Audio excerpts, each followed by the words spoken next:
Mehsana Palanpur highway પર મોટી દાઉ પાટિયા સામે આવેલી ઉત્કર્ષ વિદ્યાલયના સંચાલક મંડળ અને પ્રિન્સિપલ સામે શાળાના જ બસ ડ્રાઈવરો દ્વારા ગંભીર આક્ષેપો સાથે લિખિત રજૂઆત કરવામાં આવતા શૈક્ષણિક આલમમાં ભારે ખળભળાટ મચી ગયો છે।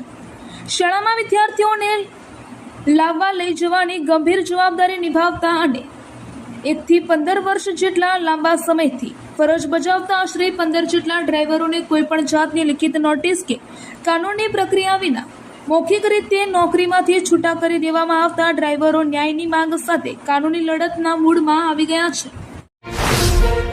મહેસાણામાં માનવ આશ્રમ 4 રસ્તા નજીક વિસનગર હાઈવે પર આવેલી સ્નેહલભાવ સોસાયટીના ગેટ પાસે આજે બપોરે એક ગમખ્વાર અકસ્માત સર્જાયો હતો। રોડની સાઈડમાં ફૂટપાથ પર બેસીને શાંતિથી જમી રહેલા એક જ ગરીબ પરિવારના 5 સભ્યો પર પૂરપાટ ઝડપે આવી રહેલું બેકાબુ પિકઅપ ડાલું ફરી વળ્યું હતું। આ ભયાનક દુર્ઘટનામાં એક માસૂમ બાળકનું ઘટના સ્થળે જ કમકમાટીભર્યું મોત નીપજ્યું હતું, જ્યારે પરિવારના અન્ય 4 સભ્યો ગંભીર રીતે ઘાયલ થયા હતા। અકસ્માત સર્જ્યા બાદ ચાલક પોતાનું વાહન મૂકીને નાસી છૂટ્યો હોવાની મહેસાણા શહેર એ ડિવિઝન પોલીસે ગુનો નોંધી વધુ તપાસ હાથ ધરી છે। દિયોદર તાલુકા પંચાયતના પ્રમુખ અને ઉપપ્રમુખની ચૂંટણી આવતીકાલે 30 મે 2026 શનિવારે સવારે 11 કલાકે યોજાશે। અગાઉ 3 વખત રદ થયા બાદ આખરે ચૂંટણીની તારીખ જાહેર કરવામાં આવી છે। આ ચૂંટણીને લઈને છેલ્લા કેટલાય સમયથી રાજકીય ગરમાવો જોવા મળી રહ્યો હતો। અગાઉ 3 વખત ચૂંટણી રદ થતાં પ્રમુખ ઉપપ્રમુખની પસંદગી અટકી પડી હતી।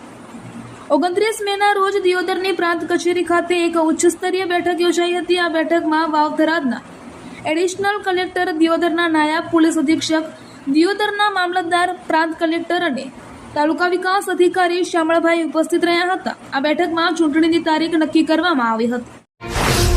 પાટણ ડાક વિભાગ દ્વારા જન સુવિધાને ધ્યાનમાં રાખીને એક મહત્વપૂર્ણ પહેલ કરવામાં આવી છે। ભારતીય ડાક વિભાગના ડાક સેવા જનસેવા સૂત્રને સાર્થક કરવાના પ્રયાસ રૂપે રવિવારે 31 મે 2026ના રોજ પણ આધાર સેવા કેન્દ્રો કાર્યરત કરવાનો નિર્ણય લેવામાં આવ્યો છે।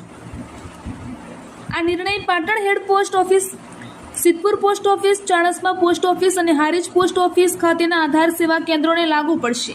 આ કેન્દ્રો રજાના દિવસે પણ સવારે 9 વાગ્યાથી લઈને સાંજે 5 વાગ્યા સુધી ખુલ્લા રહેશે। અંબાજી મંદિરના ભંડારાની ગણતરીમાં થયેલી ચોરીના મામલે અંબાજી પોલીસે વધુ 2 આરોપીઓની ધરપકડ કરી છે। આ પહેલા એક કેસમાં ચિરાગ ઠાકોરની ધરપકડ કરવામાં આવી હતી। પોલીસે આરોપી નિકુંજ પટેલ અને વિવેક શર્માને કોર્ટમાં રજૂ કર્યા હતા। કોર્ટે બંને આરોપીઓના 5 દિવસના રિમાન્ડ મંજૂર કર્યા છે। નિકુંજ પટેલ અંબાજી મંદિરમાં વાયરમેન તરીકે ફરજ બજાવતો હતો, જ્યારે વિવેક શર્મા ગબ્બર સુપરવાઇઝર તરીકે કાર્યરત હતો। આ ચોરીના મામલામાં અત્યાર સુધીમાં કુલ 1,04,000 રૂપિયા કબજે કરવામાં આવ્યા છે। તંત્ર દ્વારા આ સમગ્ર મામલાને ગંભીરતાથી લઈને વધુ તપાસ હાથ ધરવામાં આવી રહી છે।